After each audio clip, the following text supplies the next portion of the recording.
or I'll find an arrow and shoot you with it. I've got a bow right here, so. First, you start the video and start the show. And make sure everyone and their sound is ready to go. I forgot I had it unmuted and it scared me. And once you know all the voices are good and level, you start the Villains Talk Show. Man, I gotta write that down. I gotta stop making it up as I go. No, what's the point? You made it up this long. I do think it's very charming. You know what? Thank you. Hello and welcome to the Villains Talk Show. I am your host C4, accompanied by my ever lovely host Sarah Vike to my right. Below me, the ever scrupulous Grease Goblin. To the bottom right corner, we have Insanieac, who's also our chat monitor, and Sir Jeremy, who will be joining us shortly. He recently got his keys out of his car that he may have locked or may not have locked them inside. So he'll be joining us shortly. Hopefully he doesn't. It's very exciting that he got them out. Yes, it is. It is. It's only been what? 5 days. It's been a time. It's been a period of time. Poor guy. And yeah, we are the hosts of the Villains Talk Show. We sit around, talk about random stuff. We also have previous episodes now actually up on our YouTube. The YouTube link is on the title screen. It is at, I think it's just look up the Villains Talk Show and you'll find it. Also, we have like other things like the Likeness app, likeness.com.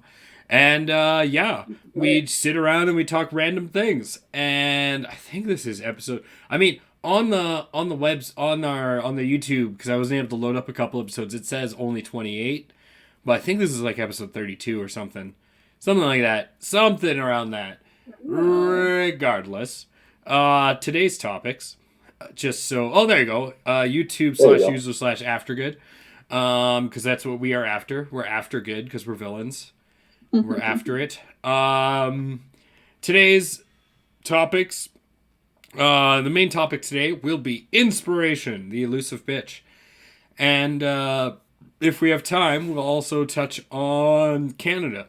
Because been getting a few questions about Canada and, you know, being Canadian and stuff. So if we have time, then maybe we'll touch on that. Otherwise, today we're going to be talking about inspiration. I call her the elusive bitch for the most obvious reasons. Any artist, any kind of creator of any kind of medium will know that inspiration is the hardest to find, and it becomes so much so that it's like a broken record. And it's funny because as a kid, or when you're growing up, or when you're first pursuing a creative avenue, inspiration is so easy to find until it runs out, which happens a lot quicker than you think. Yeah. Yes. So why don't we start with opening up the table? Sarah, you've been our well-established fantasy writer.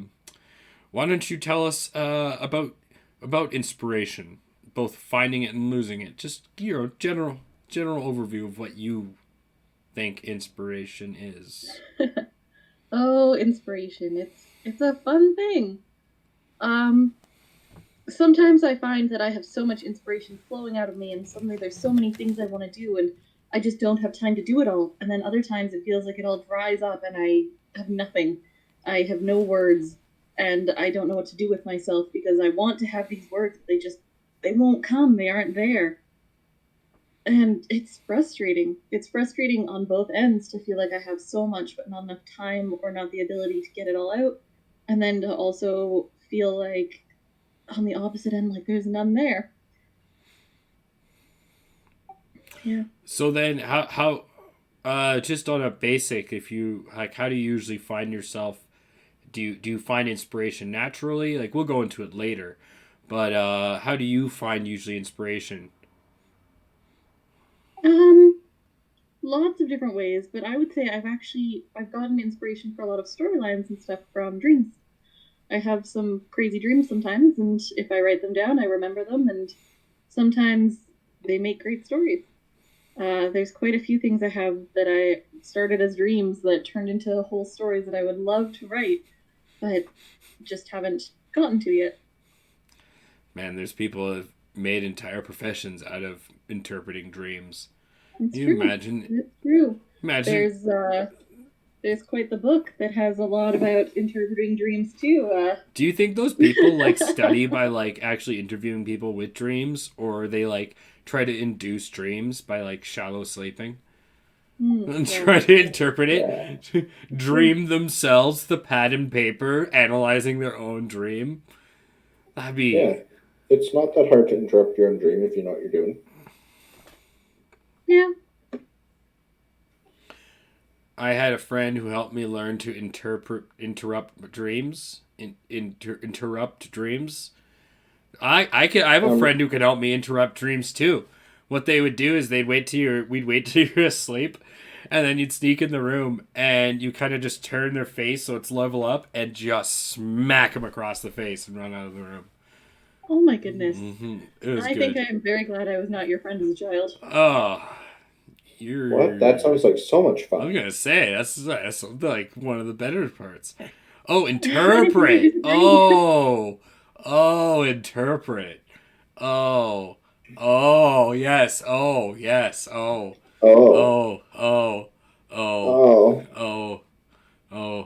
Oh. Yeah, no, Right.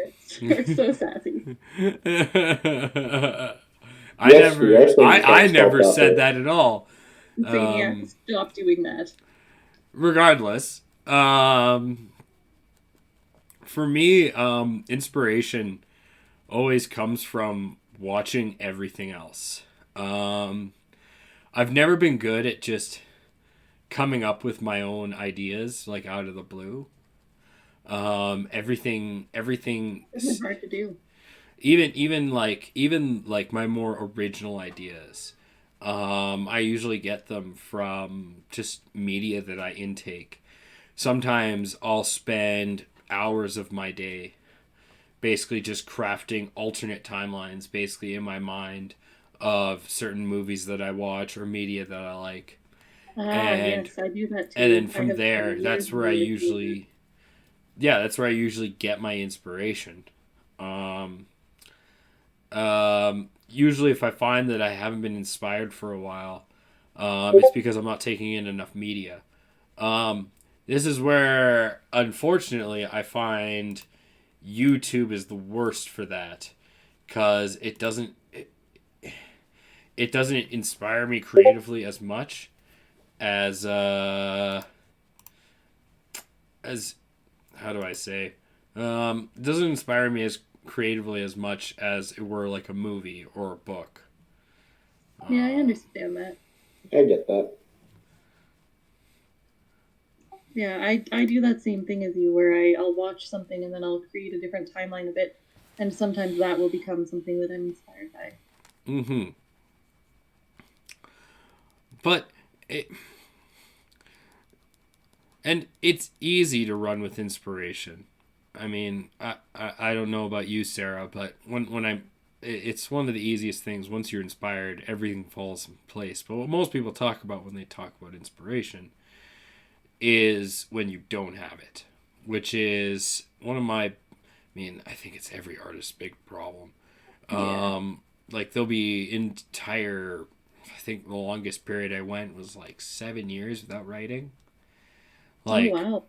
It just, and I mean that like not even like writing poetry or anything. It's just when you find yourself with no motivation, which I think is part of it. It absolutely kills. Yeah. It does. Yeah. And so, like, then you have to obviously find your own ways to either kick back your inspiration, or for maybe if you're lucky, something will strike.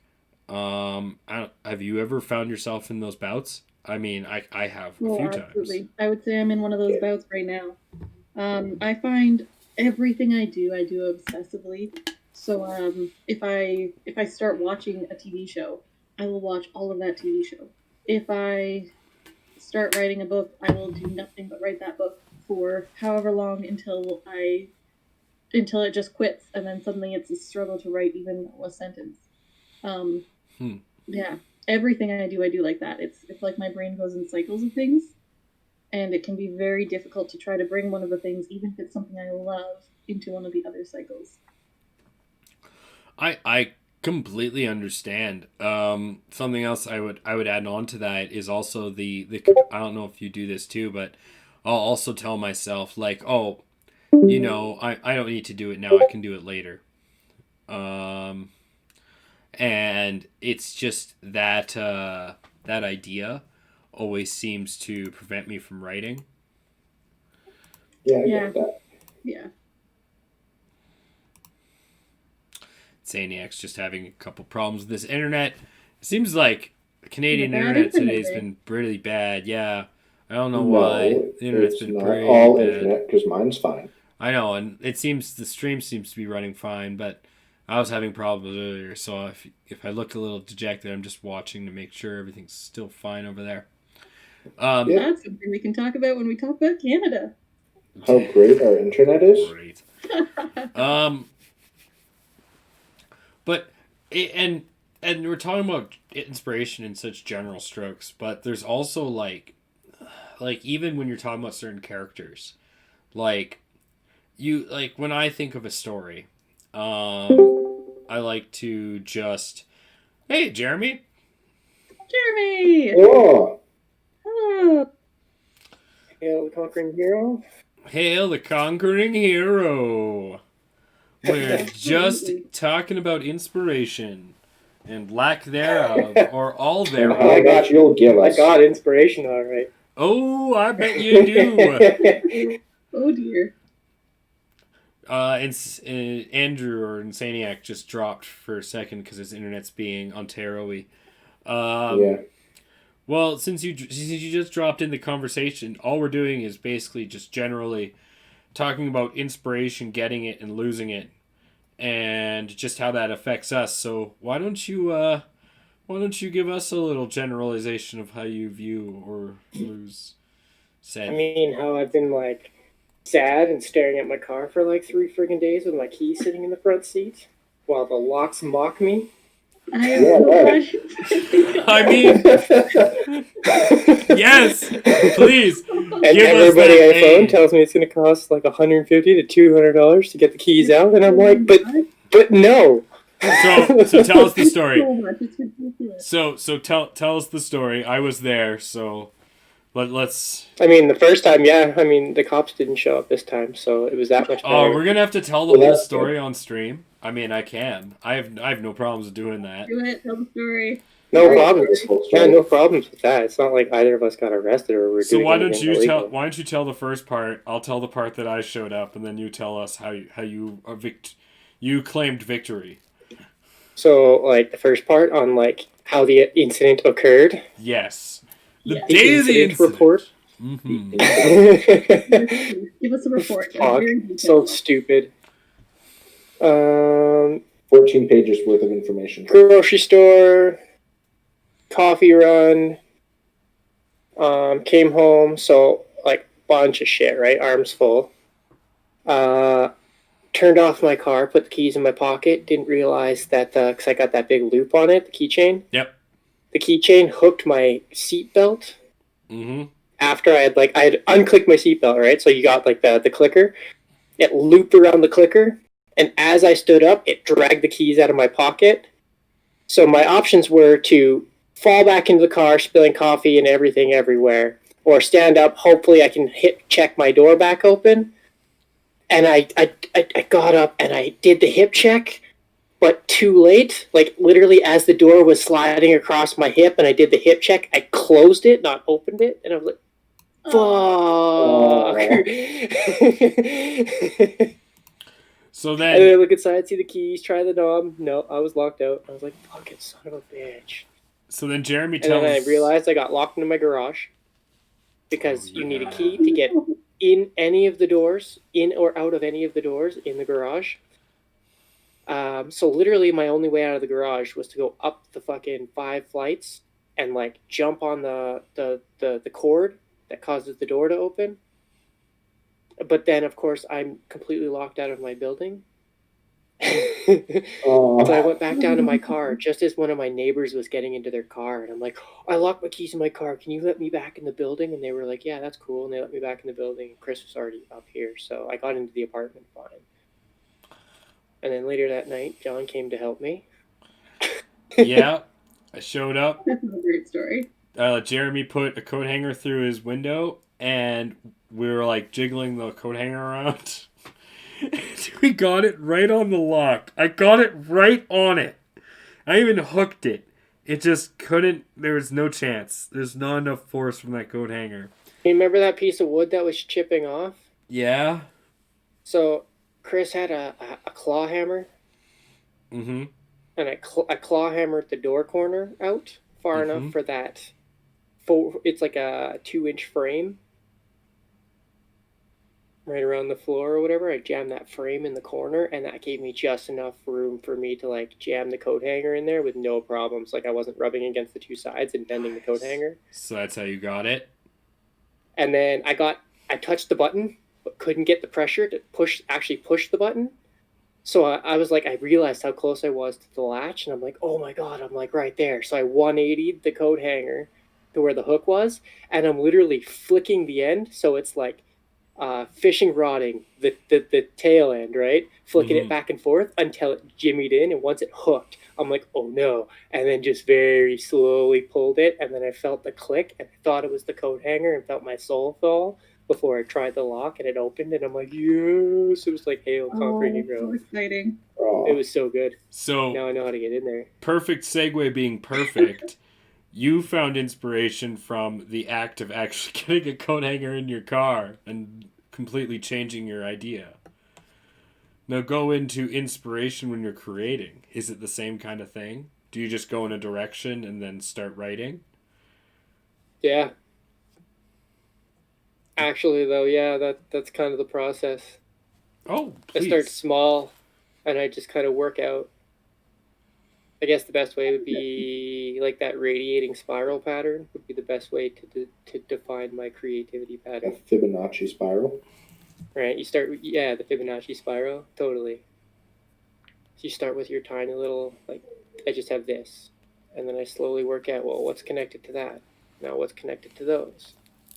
And it slowly webs out, and now I have this universe that I've been writing, like, slowly, weekly, and oh my God, it's expanding. So let's talk about the more pressing one. So what happens when you lose inspiration, or I guess creative drive? That's when I get that mental block of like life sucks and I just don't want to do anything. So how do you push past it? I mean, that's like we were talking about just before you got back on. That's something that every writer comes through. Like I was going to talk about how I usually push past it. Sometimes I can't, but sometimes. But you're more active because you're a DM. You don't like. I would almost say sometimes you don't really have. You don't really have the option sometimes. If you want the game to run, you have to be creative, or maybe not. Like maybe you have an out. Like, please. I mean, sometimes I just overcreate, so that is my out. That's fair. Right? If I spend 1 week creating 2 weeks worth of content. That makes sense. So you almost burn yourself and then out. I have an out. You take you don't necessarily have to. You take the Stephen King approach where you write a bunch, write enough for like 10 years of publishing. And then it doesn't matter what you do for the 10 years. If I like jotted all my stuff down into like drafts and stuff, I could probably write 2 or 3 books. Oh yeah, absolutely. I think that's a little under generous. Yeah.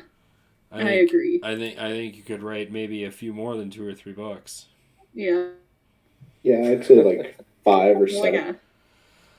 I mean, eventually we're gonna have to do a stream that just encapsulates the entire story, because I've been. I think that would be so much fun. Like for example, like my latest writing rut was like I said, 7 years, and I had this story that I wanted to write. I write science fiction, and I haven't written anything for so long, and it was actually D&D. It started with after about the fifth or sixth session with Jeremy and the group I'm with now, which is now you guys. But it started with just me, Insanieac, and Chaos Incarnate, along with Jeremy, and the just the scenarios that we were creating because we were a villain party were so outlandish. I just wanted to write them down because there's something I didn't want to forget because they were just so funny in my head. And so I've just ever since then, which has been over a year now, every session, even if it's only jot note format, I try to write down everything that happens. And I mean, in one sense, I think everyone does that to some extent. So like I could share the entire campaign in detail, at least as much detail as I put it in. But oh, there he is. He's back. Yay! But I found that was a huge inspiration for me. Was just, and it's funny because I write science fiction too, and I know I never told this to Jeremy, so it makes me so happy that for people at home, recently Jeremy switched our campaign to science fiction, same characters, but he threw us in a futuristic timeline. And in game, my character's obviously freaking out because he's from a fantasy realm and he's more fantasy oriented. But outside of game, I am absolutely ecstatic because this is what I love. I love science fiction, and I love the entire hyper. I love not even like science fiction like what they call modern science fiction, where it's in a believable universe within what they call within the 150-year timeline. Something that you could see humans progress to, but it's not super high tech. This is more a high science fantasy realm, where all of a sudden my character, who looked like a naked pope, is now this badass Tron-looking motherfucker with a pistol, and that's cool. But in terms of my inspiration in writing, now I've been more inspired, obviously, to write more, especially in the last few months since I started the talk show. But it was definitely something that originally kicked that spark because I didn't really have that. And I've played MTG my whole life, and I follow the MTG story, but that didn't have the same effect as it did starting D&D again. So thank you, Jeremy. With recent events, I have come to the conclusion that Jeremy is actually a mind reader. I am convinced of it. No, he's very observant. It's one of the reasons why I like him on this show. Psychic. One of the reasons, if for any of the viewers at home who don't know much, because Sir Jeremy doesn't talk a lot, if you watch some of the past episodes, but one of the reasons I bring him on this show is not just because he's a 13 or 14-year veteran DM, something like that. Very, very, very knowledgeable person who seems to understand people very well. That's why I very value your opinion. That being said, back to inspiration. But that's how I got out of my most recent rut. And I found, like, back in the past, that's how I usually find myself getting out of creative ruts, usually. Was absolving a bunch of media. Usually, video games never really did it for me. It was more video game lore. So, games that I could delve into the lore and imagine for myself. This is where games like The Witcher or Skyrim, or even before Skyrim, like Oblivion, really helped me, especially in creative, just in my terms of my creative process. Which is funny because those are all fantasy games, and I play science fiction. One of the original games that actually did spark my original interest in science fiction, if you ever look it up, it's a fun game to play. It's called Free Space 2. But yeah, what about you, Sarah? Tell me about pulling yourself out of a creative rut. There's this thing called NaNoWriMo. It's like this challenge to write 50,000 words in the month of November. And I'd heard about it for years, and last year, like 2019, I decided to try it because I was having so much trouble doing things. And I didn't really take the challenge to write 50,000 words. I just took the challenge to write a little bit every day, and that helped a lot. It helped a lot, and I made some friends who were also writers who lived near me at the time, though I no longer live near there. It was really, really helpful to just have that little jolt to help get me into it. And I did it again this year, and it was the same thing. It was very helpful to get my brain back into it and get things flowing. I find that if I can get into a habit and I can get those things flowing, then it just keeps going. But if I stop, if I take a break, it just dries up, and I am stuck. So I feel like I learned a bunch of things doing that was very helpful for me. Have you ever tried self-help books? Like, I know I got one here. It's got to be a stupid one. I was given by not actually. I'm not gonna say anything dumb to them. I love them a lot. This my parents decide that they're like, oh, here, have a writing book. Here's wait, ready for this? Ready for this? Definitely hashtag not sponsored. Of course. What's it called? I can't see. Writing. There's a light in the way. Writing a novel and getting published. Nice. For Dummies. Yeah. Thanks, Mom and Dad. I actually did read it. And it offers no inspiration, even though the first 4 pages says this is a book to get inspired to write and publish. It offered no inspiration. It felt like it turned the entire act of writing into a machine of, here, write this. This is what people like, and then you publish. And it doesn't matter if you make too much money. You just want to make money. And it's like, oh, good. Makes sense. I mean, the idea is to make money and then publish whatever you want, right? You gotta sell out first. Yep. Gross. Yeah. I have a that I picked up a while ago that I've used a little, maybe not as much as I could have, but it's Do I have another one? It's called Now Write, and it's like writing exercises. So if I get really stuck, sometimes I'll pull one out and just write down a short story or whatever based on like a prompt. That's actually great you brought that up. One of the ways my professors used to teach me to get over it, if you're having problems and you can't find inspiration, give yourself a limitation.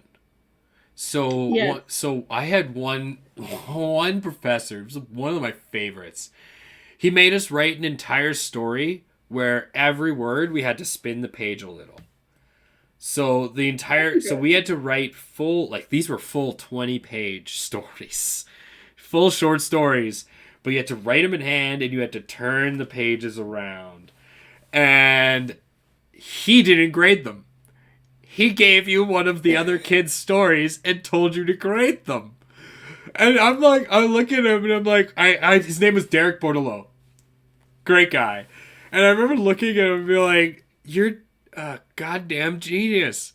You don't even grade these things. He's like, no, I don't. I make my students grade them. And then I tell my supervising professors that I'm teaching them good literary skills.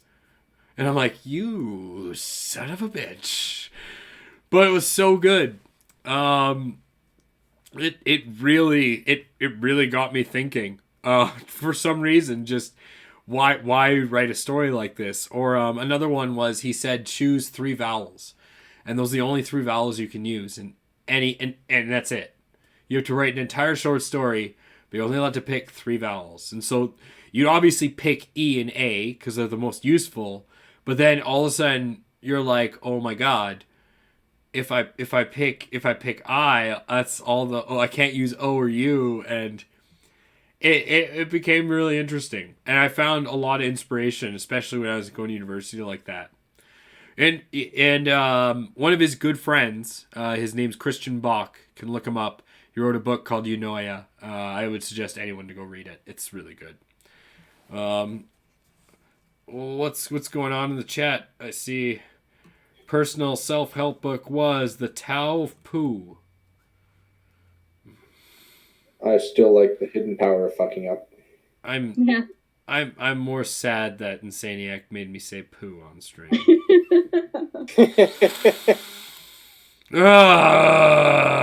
made me say it twice. Sometimes. But turning it back around, because I never really got an actual answer from you, Jeremy. How do you call your So, have you ever found yourself in a point where you're actually maybe like, you must be a time where you find yourself uninspired for long enough that you need to perhaps kick yourself in the pants? Or maybe not. Maybe you're I mean, the luckiest person I guess in the the world. proper response to that would be I've written myself into a corner. So those aren't fun. Those aren't fun. How do you resolve that? Right, yourself. That is a problem. I Hope utterly the agree. players don't notice and go in a different direction like they generally do. And of course, you know how D&D works. When you want something to happen a certain way, it doesn't. Of course. You always have exactly what you plan. Can you give us an example? I would love an example. I'm going to go through notes and stuff again. Has it happened with us? Not yet. Not No. yet. Oh dear. No, I have a lot of experience now, right? My Yeah. first couple campaigns, though, I That makes didn't sense. know where I was going with it, and the boys just kind of kept going and created their own story, and then next thing you know, we're off on another adventure, and I'm like, oh, sweet. Wipe the sweat off my brow and keep going. That's the good thing about an average D&D party, especially if they're actual murder hobos. As long as you put thing they need to hit here, you know, you can keep a good D&D party going for like a good couple years by just keep putting progressively bigger things to hit. Oh yeah, we did that. That was a 2-year campaign. That's what I just said that for about 2 Literally, years. that was just like a 2-year campaign, and it was like legit just what's the next biggest monster in the monster manual? What's the next biggest monster in the monster manual? And just keep going through the line like that. Did I not just say that? Yeah, it's about a 2-year campaign. You know, about 2 years worth of material just to go hit stuff if you have a true murder hobo campaign.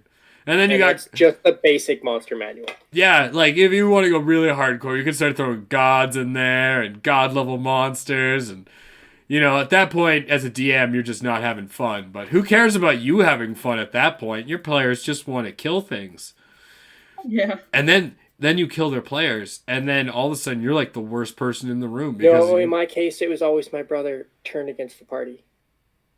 Oh yeah. No. Or that. My brother Zach's super famous for turning against the party. They all expect it now. Every other player builds their character to kill his, and he builds his to kill all of theirs. Either one party member turns against everyone, or the DM kills a party member and everyone thinks the DM's trying to kill them. No, I feel like we all have to try to kill them, and they always prevailed. And then it was the party, like my brother Zach would turn against the party, and then that's when people start going down. Where I like down one person a fight in a party of 3 to 4, and everyone acts like I'm the fucking murder bastard because I'm, you know, give them difficult challenges. I'm pretty convinced that you're trying to kill us all. No. If I tried to kill you all... That's also the DM's response to running himself into a corner. You'd all Kill be... Oh no! So, what about the Grease Goblin over there? I know you're a very artistic guy. What is the question? So what do you do to find inspiration? I thought I should have framed it from the beginning. Should have just framed it that way from the start. Yeah, you really should have. You know what? Thank you for your input. Next time you will. Captain Hindsight. For me, I agree with the whole, I need that outward or outside media influence to really get going, you know? Also, you're a plagiaristic writer. Well, No. Yes and no. Can you just see him writing Not tabloids? the worst, by the way. I mean, look at him. He's got the curly hair. He's got the dirty neck beard. He's got the swords in the background. No. He's a much healthier George R. Yes. Oh.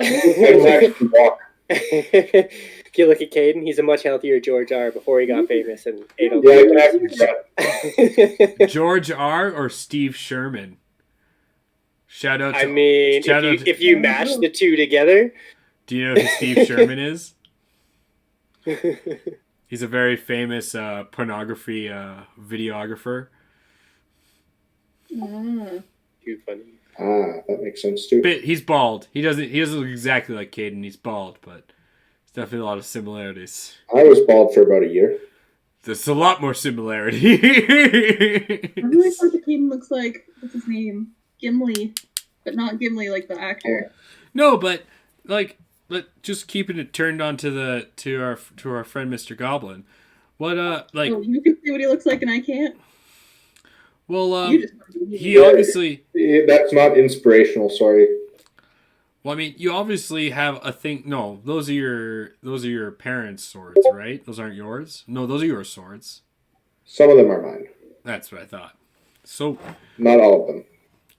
so what do you do? So, like, I guess it'd be more for a micro scale because for people at home who don't know, this guy can create some of the most chaotic. I make chaotic characters. I can be chaos, but this guy rolls for everything. He is chaos. Just his But real life. but like that's a level of like I just look how I framed that, like the level of creativity. So how do you think of these things? How do you think of a character that literally sells milk that's actually a fungus that's going to take over an entire planet? Funny thing about that character, I was actually talking with Insanieac when I was first starting to get into D&D because we used to work together. Mm-hmm. And I was like, I want something like this. And he was like, oh, what about this Demon Lord? And then I was like, perfect. And then I went with that. And then I decided to go into like the more madnessy kind of side. But I mean, but while still keeping it semi-sane. In your creative process, do you just stick with the chaotic aspect? Is that Yes.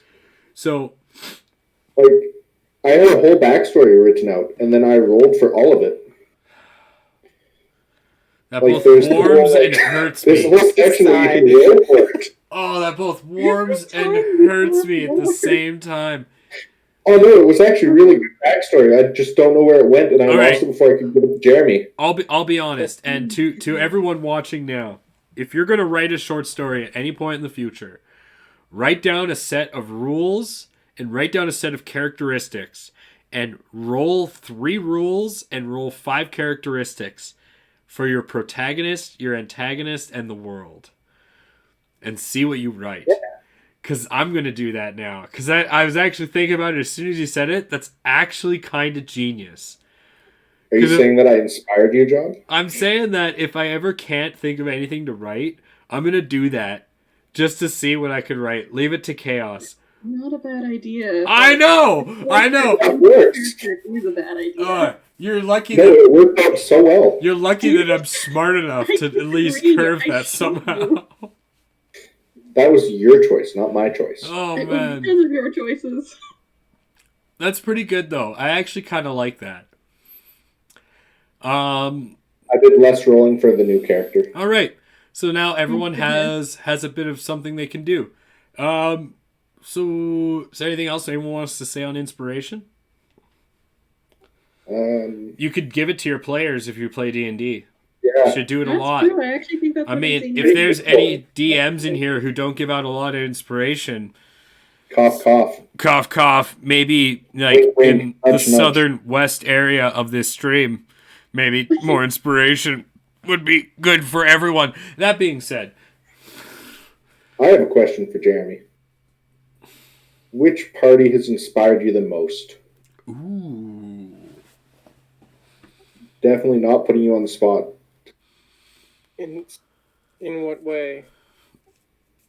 Which one is like the most inspiration to keep on writing and keep on like that made you have the most fun? Ooh, I like it. I mean, you're comparing a group I've been playing with for a year and a half to one that I played with for almost 14 years. I would say, I don't know, it like, not really, it's kind of 50-50, really. If I didn't want to do it, I wouldn't still be doing it. That makes a lot of sense. True. You should have said all experiences inspire me. Nice and different, though. Like, I like to see the difference in the party dynamics, that's for sure. The insanity? It's okay, I'll take the silver medal. No, this party's less insane. That is very impressive. That's surprising. And terrifying. Well, you guys... The other party was insane in the way that they all worked together, which was more terrifying. Well, that's good. Whereas we We're can't control chaos. do anything. You guys are, yeah, it was controlled chaos. Their Alright. chaos was never really geared at each other until like late game when my brother would try to kill one and then they would all kill him and then move on. So, in terms of more, so I get it. So, in terms of pyro dynamics, because it's so different, where we don't work together and we create chaotic things. You guys, yeah, and you like will often do things. That's Ends up cool. working Each other. together. I take it. All right. Yeah.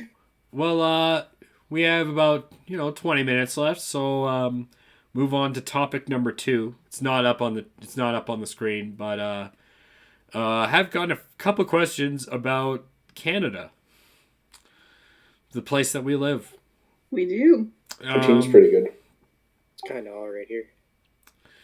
Yeah, one of the ones that I've seen a lot is how do I feel about what's going on in American politics? And my answer to that is there's a reason why I call most of you South Canadians.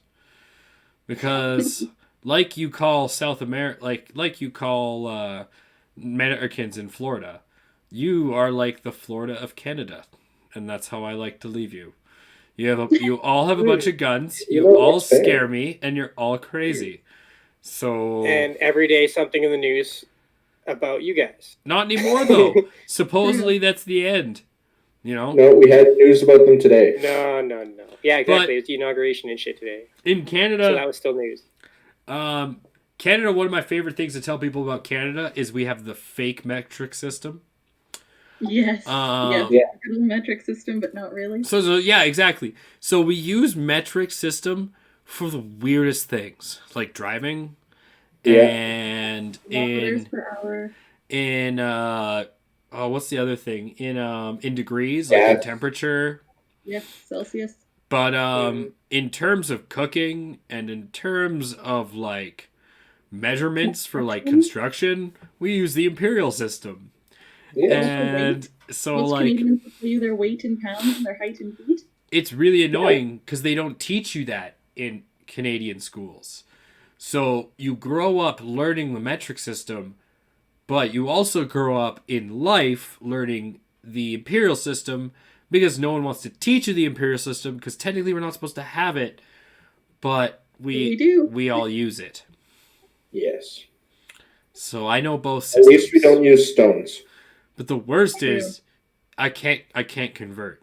So like I'm still sitting there when I have to do conversions and I'm like, oh god, I hate math. Wait, you have problems converting people? The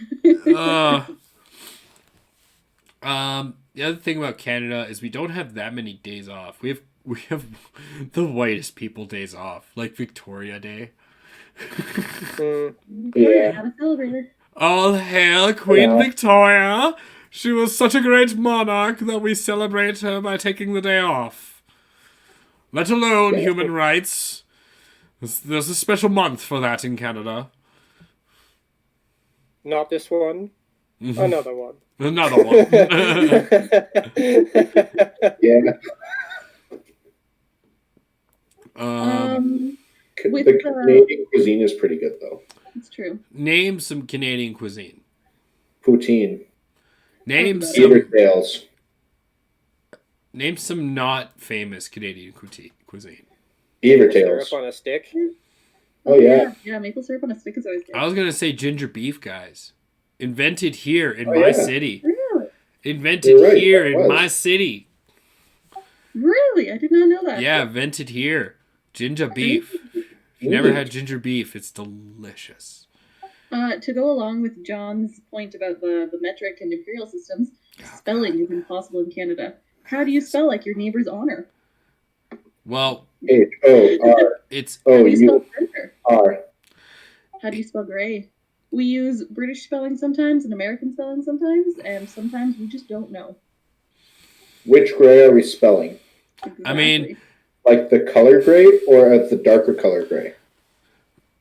The lighter color gray. Oh, that's GREY. look how someone spelt Insanieac. Like all 50 shades. Oh, that's also true, too. All 50 shades of it. Nice, Jeremy. Oh, if it's all 50 Oh, yes. shades, it's GRAY. This is the best part. Not all of us speak French. It's more fun that way, actually. Actually, in our part of the country, most of us don't speak French. Very few kids learn French in Actually, school. no. A lot of us do because the Quebecers are all starting to move out this way. That's true, but still, if you've lived here for all your life, you probably don't speak French. No, but that's also a rare breed. Ask anybody here if they've lived here their whole life. I have. There's very few of us. I have too, but like where there's very few of us. That's 3 out of 5. We are. Yeah, but actually go out to a bar and ask anybody. Most people move here because of our oil and gas industry. Man, I can't do that. I mean, I speak French, but that's because I was taught it. Because I was taught it. I just forgot half of it. I only speak like 30% French. As you can tell, I understand it better than I speak it. Schools today don't tend to teach it. Not here. And then grade 4 is when I learned it in grade 4. We had a teacher from Quebec who was trying to take us back to Montreal for a field trip. Yeah, I learned it all the way from grade 4 to grade 12, but a lot of schools now don't teach it. For most schools, it is an option. Like you can choose between French, Spanish, German, and I think it was. I can't remember the fourth one. I thought but Chinese. That's what it was for my high school. Chinese too. Anyway, it depends on the school. Yeah, I learned Mandarin. Another question was, do we all watch hockey? Well, here's an easy answer. Sarah, Caden, name me 3 hockey teams. Flames, Oilers, Canadians. Manitoba Jets? Yes! I love it. You are a hero. Oh, Winnipeg Jets. Okay, great. Now name me one player from each one of those teams you named. No. Jerome Legintla. He played in all 3. Wayne Gretzky. He actually only played in 2 of those teams. Oh, well, yeah, he was a coach as well. No, he wasn't. Jerome McGinley was not a coach. The answer was... No, we're talking about Wayne Gretzky. The answer was... Insaniac would be the same. It's good, like... This is actually pretty good representation. It's like, every 2 out of 5 people kind of watch hockey up here. I know of hockey, and I make fun of a friend of mine. I'm just not a sports person. No one really is. Nah. I work at a bar, so I know enough to get by. I know nothing. Man, so that's all the questions that were sent to me. Our internet sucks and our cell phone plans suck. They're way more expensive than other places. Mine is not bad. That's the thing too, is American internet is pretty bad too. When can China come and give us their 5G? Depending on what you're getting through. Come on, China. Hurry up and put 5G in my place so I can have your 5G waves control my body while you give me all the internet. I have 5G. I know I've heard from a lot of people that Canadian cell phones especially are way more expensive than around the world. Oh, yeah. Yes, that's true. That makes sense. Yeah, our cell phone plans are retardedly expensive. It's almost like the lowest you're lucky to get is like $90 a month, if I'm not mistaken. That depends a lot. And not where we live, but everywhere else, taxes is like 13% on everything. Oh, yeah. Yes, except everything. Here, we live in a cool place that only 7%. Industry working for us, but they still tax us. Still tax us. General taxes. We have healthcare. Some of us get paid back too, or at least it's okay now compared to where other countries have done. Like Sweden's is way better now. Oh yeah, it's okay. It's like compared to the United States, it's incredible. Yeah. Compared to everywhere else, it's all right. I mean, you're not allowed to die in the hospital here, so I guess that makes it better than the States. What? They don't let you die in the waiting room. Oh, okay, yeah. In the States, if you don't have insurance, so they pretty sad much let you it's die in so the waiting true. room. Yeah, pretty much. You don't have to pay tens of thousands of dollars to have a baby. That's good. Yeah. That's true. You just pay for it with your life working in Canada with taxes. There's still that problem, but you don't pay tens of thousands of dollars to push it out of your body. But you do pay tens of thousands of dollars to get it the rest of the way. Mm-hmm. Yeah. But you have to do that in the States as well. And down there, college is like looked down on if you don't go. Depending on your circles up here, it can be too. It can be very not annoying. as much. Students. Oh, You look into it's literally part of their society to go to college after, like, right away. Did you know that they have more prisons than college? It's becoming that here too, though. Like, remember that I work with high schoolers, so I see it. I have seen so many kids who just should not be going to university. Yeah, I've seen a lot here that don't. Who are like me though, and say fuck it and don't. You know, there was a lot of teachers I knew in high school that told all my friends they should never go to university. Probably for different reasons. I see. But I turned out all right, and I went to university. Look at this great life I'm living. You did? Yeah, but how in debt are you, and how much are you using that degree? Yeah. So, anything else anyone want to say?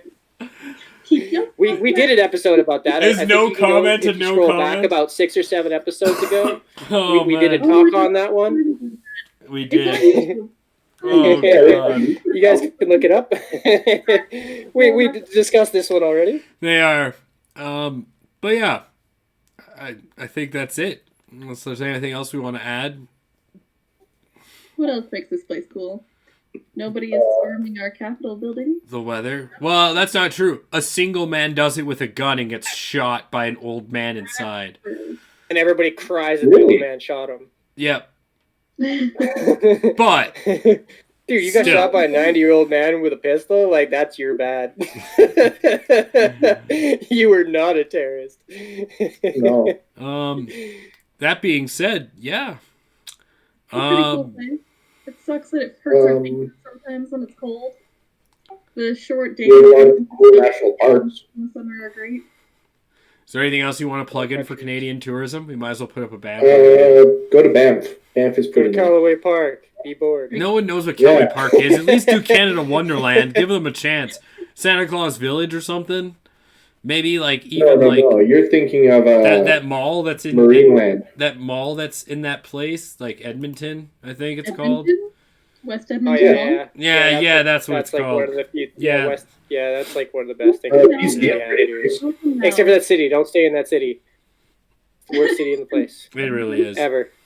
Yeah. Anyway, every time I go there, something bad happens. With that 13-minute tourist plug, I'd like to thank everyone for watching. I'm sorry you had nothing better to do. I'm super glad you spent it here. I'm C4. Beside me, Sarah Vike. Further down is the Great Grease Goblin. Below him is Sir Jeremy. And in the chat, fuming with passive-aggressive rage, is Insanieac. And we are the villains of the Villains Talk Show. Please follow and like us and follow us or subscribe. We also have YouTube now. It's you just look up the Villains Talk Show and you'll find it. You can also support us by going to the app, justlikeness.com. It's a free app. It's 100% free. I don't know why you wouldn't get it. It's amazing. Other than that, thank you all for watching. And I think it's random plug time. Plugs. So I need a plug. Destiny, the things that go in the outlet. Ooh, Destiny's a good one. Asmongold. Ooh, Asmongold's really cool. Tabletop Sir Winter for Rust. You could go to Insanieac's channel. He actually Twitches too. There's also another guy named Insanieac, so you can subscribe to both of them. You can get Insanieac and Insanieac. Check out mostly with passive aggressive rage. Among Us. Yeah, Among Us is pretty cool still, right? That's not really a channel, but okay. Disguised Toast. Z Royal Viking, if you do like Among Us content. Chaos as well. Oh my god, more plugs. We need all the plugs. Is there a channel about plugging? Honest Trailers? Yeah. Alright, I can get behind that. Alright. Honest Game Trailers too. Honest Game Trailers. That was fucking funny.